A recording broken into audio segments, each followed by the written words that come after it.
So good morning. Here we are in Cape Lookout, North Carolina. It's 31st of May, 2024. Been a while since I put anything up on the channel. I've been having kind of I guess, a YouTube break or whatever, and um, part of me was thinking I wouldn't do any more videos on YouTube, but I've decided that I'm going to continue to do some. And rather than doing more of the passage type videos, this is going to be more about the trials and tribulations, the joys, the ins and outs, ups and downs of cruising on a catamaran.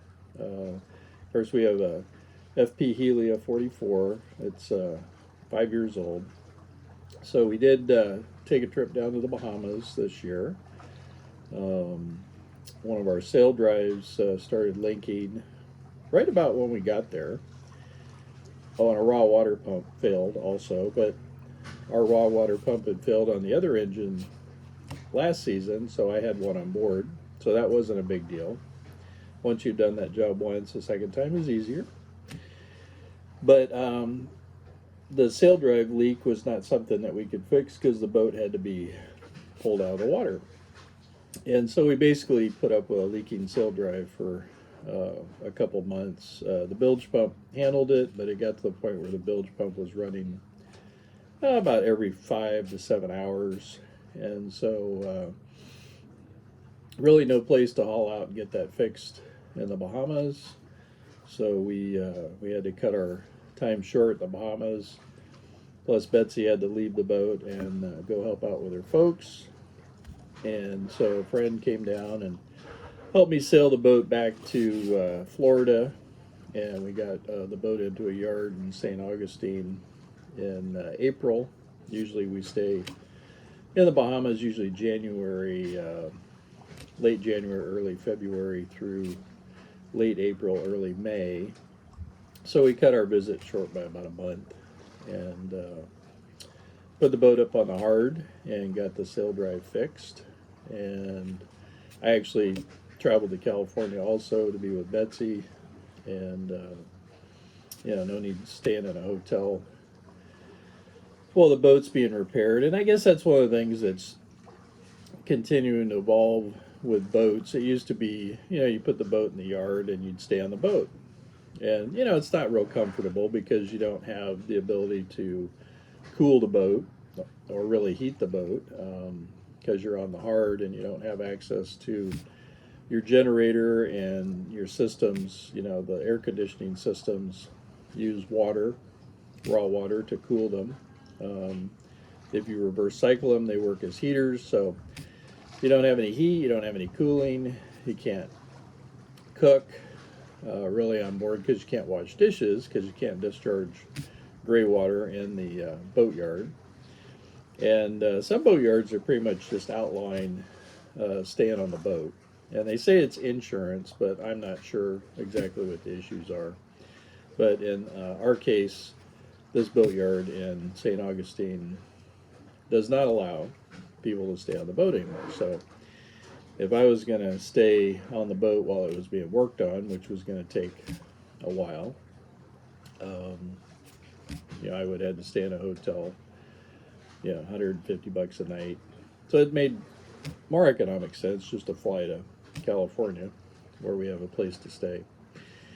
So, those are some of the trials and tribulations of being on a boat.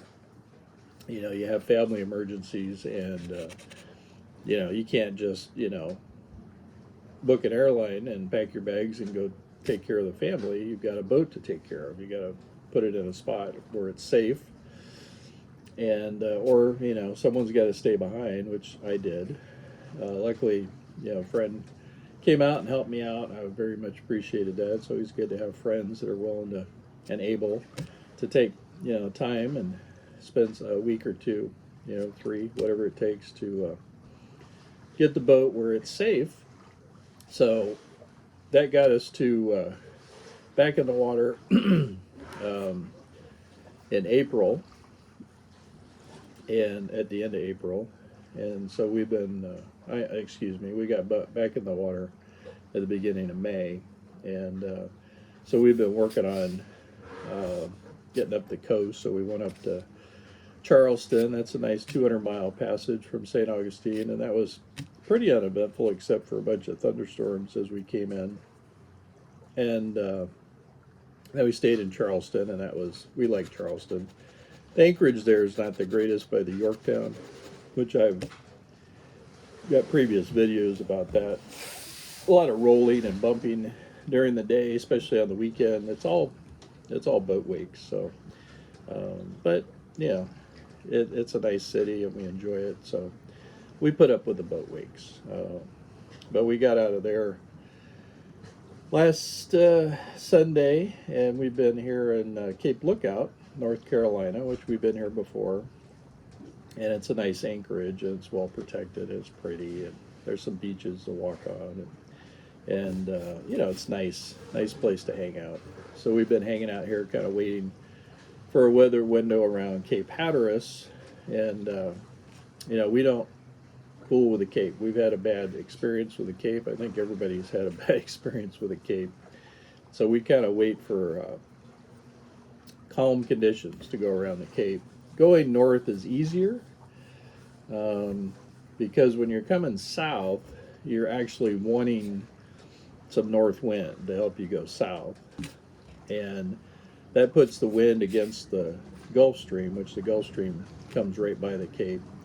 And so you get some really bad wave conditions, which that was our bad experience with some fairly heavy winds, north winds against the Gulf Stream, produced some pretty nasty waves and caused us some trouble getting around the Cape a couple years ago. So we are very respectful of Cape Hatteras. And so, but going north's a little easier because you're wanting a south wind that's going with the current. So even if the wind gets a little strong, it's not the same dynamics going around the Cape. But still, it's good to respect it. And kind of the challenge is you're going pretty much northeast out of Cape Lookout, and then you pretty much have to turn quite a bit to the west and go northwest. And so you're making about a 70 to 90 degree turn, and so getting the winds in such a fashion that makes sense takes a little bit of doing, but it looks like we might have a weather window tomorrow. We've been waiting here about a week, and that's okay because we gave ourselves a month to get from St. Augustine to where we're hauling the boat out again for our scheduled maintenance, not our unscheduled maintenance, which is what we did in St. Augustine. So this will be our bottom work and some other work that we have planned. Basically we take the boat out of the water during hurricane season on the East Coast. It helps with lower insurance, and we just have other family things that we like to do in the summertime. So the boat is scheduled to come out on June 12th, which is in 12 days. So we have 12 more days to go 200 miles. Hopefully we'll get most of that done in the next couple days, and then we'll be kind of up there in the lower Chesapeake in Virginia is where we're planning to get hauled out. And our main, besides the wind blowing in the right direction and the waves not being uncomfortable and cause, mainly Betsy to get seasick, we're also kind of dodging thunderstorms. It's thunderstorm season.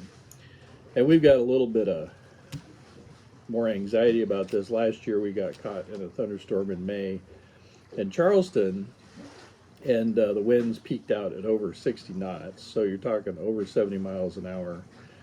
And we drug anchor and collided with another boat and did some damage to our boat, and they drug also. And so there really wasn't anybody to blame on. It was more bottom conditions that had anything to do with our anchor. We have an 85-pound mantis, and that thing holds like a rock.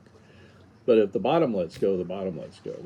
It's kind of a silty bottom, we think. So we have changed our anchoring in Charleston because of that. We used to anchor fairly close to the Yorktown. Now we anchor farther out, and what we think is a better bottom. hard to know for sure. But so thunderstorms are not our friend, and just like here, a couple nights ago, 4 o'clock in the morning, thunderstorm rolls in, wakes you up. You got to get up, get the engines ready to go, get everything fired up, because we're getting 30, 35 knots of wind all of a sudden. You're looking around, is anybody dragging in the anchorage? Are you dragging? So those are some of the challenges with thunderstorm season on the East Coast.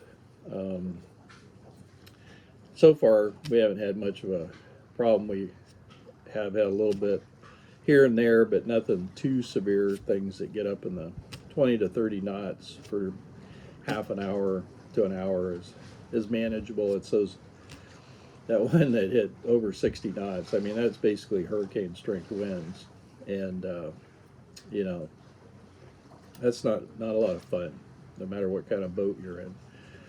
So hopefully we won't have any more thunderstorms. The Predict Wind app that we use for weather has a CAPE forecast, which is basically potential energy calculation in the atmosphere, and that number's very low for the next couple of days. So hopefully we won't have any thunderstorms as we go up to the Chesapeake, and I'll make another update there as we pull the boat out of the water and see what we got to do work-wise. But hopefully it'll be a good trip. Keep you updated. Thanks for watching.